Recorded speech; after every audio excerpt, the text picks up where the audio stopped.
fundamentally as a mom of four, like that's something that I really held dear on this show is I want to talk to these kids and encourage them and bring their passion along and help them grow in a way that I wish an influential adult in my kid's life would talk to them if they were ever in that position.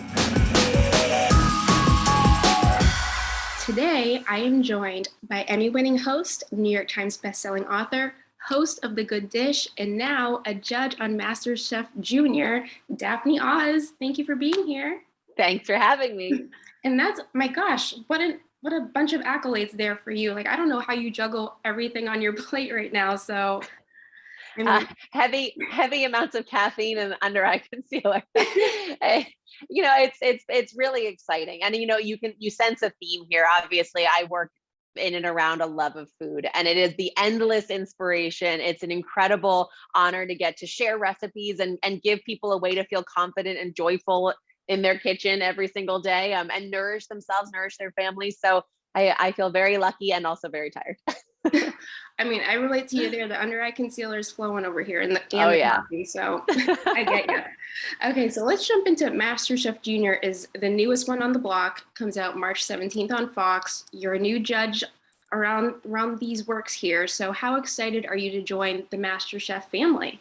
So excited. I mean, this is such a phenomenal show. It is and that's why it has lasted as it has. And people keep coming back and are always excited to meet these new young contestants, 8 to 13 years old. Like, I could not get over how impressive they are, how much they know and love food, how eager they are to learn, how resilient they are in the face of, failures, big and small. And I think I was so excited to get to be a part of this incredible production. Of course, yeah. And I mean, you mentioned like some of the things that they cook up. I am no chef myself. I don't know how they do it. So well, they're fearless. I'll tell you what, I was very inspired by like the lack of, there's no, oh, I don't know how to do that. There's a little bit of the ick factor sometimes around, raw octopus, things like that. But they're really brave. They're very just like, all right, I'll give it a try. Let me see what I can do here. And they're inventive, and they are, and they're, they, again, like I said, I was really, really blown away by their experience level working with different food types and how much they already knew about their own palate and how to put things together. But also just, I had to laugh and feel just blown away by and inspired by some of the novel combinations they come up with. Totally fearless. Okay, so like on that note there, like how do you judge some of these like novel combinations, things that they come up? Like, you've had a bunch of experience on other shows before. These are Yes. the littlest chefs among us. So do you approach things differently when you're working with them? So I think, I'm really taking a cue from Gordon on this too, because I think, obviously this is what he knows and does so beautifully, which is that he doesn't change the advice he would give. He just maybe gives it in a different way to a younger contestant. And I think that's fundamentally, as a mom of four, like that's something that I really held dear on this show is I want to talk to these kids and encourage them and bring their passion along and help them grow in a way that I wish an influential adult in my kid's life would talk to them if they were ever in that position. And it really is, if their combination is insane or it did something to create a problem in the dish, we're going to tell them that because it wouldn't be helpful to them to turn a blind eye to that. But you don't do it in a way that's going to crush their desire to continue to experiment and continue to push the boundaries. Because I think that is one of the things that's so surprising about this show and so novel when you watch it is like, first of all, you can't believe that 8-year-olds can cook like this. And then as a parent, you're like, why aren't my children making me 3-course meals at home? But then you also can't believe that some of the things that they think about, you would never think of it that way. And that's some of the spark, that's some of the joy that you get to see. That's why you tune in. And honestly, I've never been a part of a show where more friends have reached out and said, my kids can't wait to watch this show. Like, when is it on? Because it's just good fun and always high energy, always high intensity. We put the kids in some incredibly insane challenges this season. But it always comes out with this incredibly uplifting note of like, wherever, win or lose, you're learning so much with these kids along the way, which is phenomenal. For sure. And you mentioned, this is a show for families everywhere, really. They can come together and watch the show. Will you be watching the show with your kids and follow up? Have you put them to any of these tasks? 100% we will be watching together. So we hilariously, my children, I didn't put them up to this, actually have their own like MasterChef Junior competitions. Oh, They they like do it all on their own. They love it. They think it's so funny. To because they see me in the kitchen doing what I'm sure looks like, Swedish chef, just and they think it's awesome. They've perfected garlic bread and are getting really good at like a nice little lemon vinaigrette, which I'm very proud of. But will I be watching together? I actually really want to like live tweet or live Instagram these shows because, as you will see, I am very pregnant with my fourth child during this season, and she's now 2.5 and a chatterbox. And so I can't wait to watch with her and have to be like, ooh, what's he doing? Ooh, what's he making?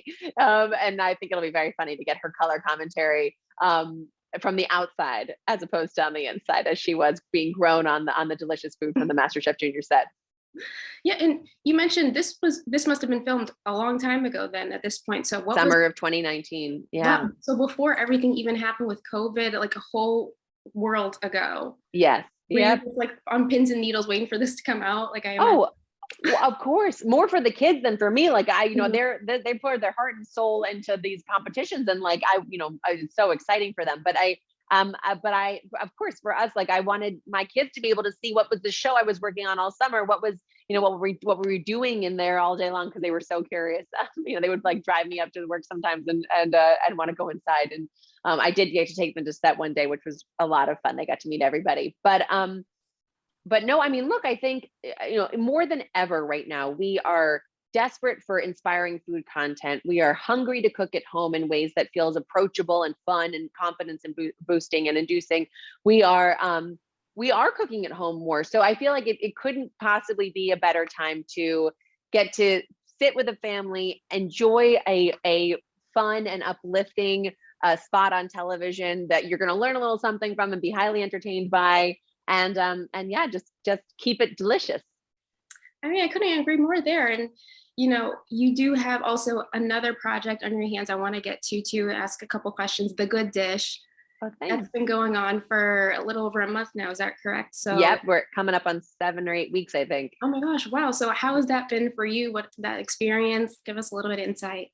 It's been incredible. I mean, so The Good Dish is a daily cooking and lifestyle talk show hosted by myself, Jamaica Pessoa, and Gail Simmons.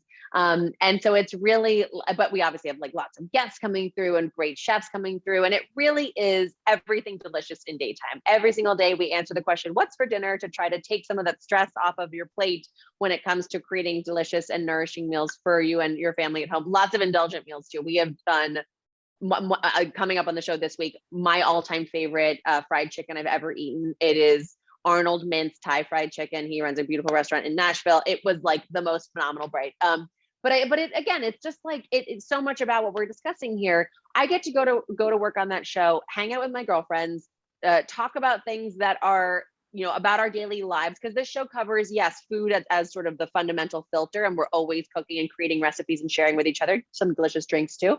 But it's also beauty and fashion and life, ideas and just fun, uplifting and easy dialogue that I think is, again, something we're really craving. How to get around food again and connect, how to have these experiences that are very rewarding, that you control, that you really can take ownership of in your life. I think a lot of people who didn't know how to cook pre-pandemic fell into that sort of, I got to figure out how to make some things. And that's amazing. But you probably also fell into the trap of like making the same 2 or 3 dishes over and over and over again. So how can we help you grow your skill set without making it a chore, without making something that you have to spend too much time thinking about? How can we show you the chef's tips and tricks that are going to make it feel like you are eating a restaurant quality steak at home? For instance, we had Josh Capon on the show showing us some of his best tips for restaurant quality steak, which was mainly basting with butter, which is definitely something we should all be doing.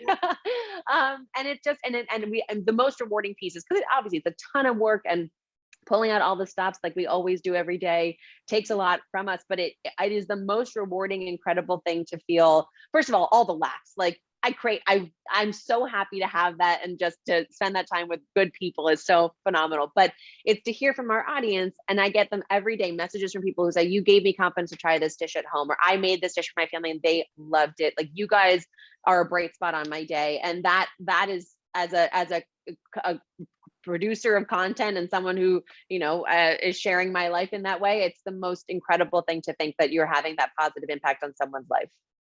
I can only imagine. And, this is kind of like a bit of an old hat for you, I guess, is that the term?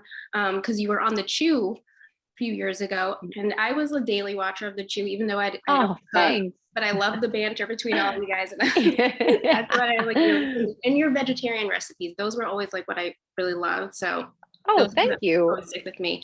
So I was wondering, as an old fan of the Chew, are you kind of looking forward to maybe any like reunions with your old Chew hosts on The Good Dish, maybe something like that? 100%. And that, yes, the Chew was so beloved by so many people, and I'm so grateful that you tuned in. Thank you so much for doing that. It is very much but for understandable reason. Like, it was such a family sort of mentality in that way, of like, you felt like you were a fly on the wall watching someone's family dinner table, and we were having crazy conversations and sharing with each other, and again, an easy place to be. It made you feel good to have spent that time watching the show, not only because it was fun, but because you were learning. You felt like it was a valuable use of your time, and that is so much a piece of what we're trying to do with The Good Dish. We had Michael Simon on the show for our Super Bowl show, and it was hilarious, like one of my favorite episodes to date. And Carla Hall is actually on the show tomorrow, which I'm so looking forward to getting to see her again. Oh my gosh, that's going to be amazing, especially for all the Chew heads out there. I don't know if that was a thing that I like it. I'm good. We're going to create a name afterwards. Yes, for sure. And, thank you so much, Daphne, for taking the time to chat with me all about MasterChef, Good Dish, and even the Chew here. So I can't thank you enough for taking the time out of your busy schedule. You have so much on your plate. So thank you so much. Thank you, Stephanie. I appreciate the time.